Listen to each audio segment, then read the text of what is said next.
Ermənistan sülh üçün Azərbaycanın cavabını alıb. Bunu Ermənistan Xarici İşlər Nazirliyinin mətbuat katibi Ani Badalyan deyib. Sitat: Biz Azərbaycandan sülh müqaviləsi ilə bağlı cavab almışıq. Lakin digər istiqamətlərdə kommunikasiyalardan blokadanın götürülməsi və silahların qarşılıqlı nəzarəti və yoxlanması mexanizmi ilə bağlı təkliflər cavabsız qalır. Sitatın sonu.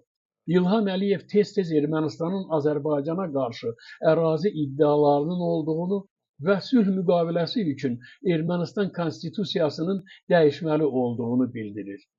Azərbaycan prezidenti həmçinin Ermənistandan Naxçıvana maneəsiz keçid tələb edir. Azərbaycandan Azərbaycana maneəsiz keçid olmalıdır. Ermənistanın baş naziri Nikol Paşinyan da ölkəsində referendumla yeni konstitusiyanın qəbul edilməsinin vacib olduğunu deyib.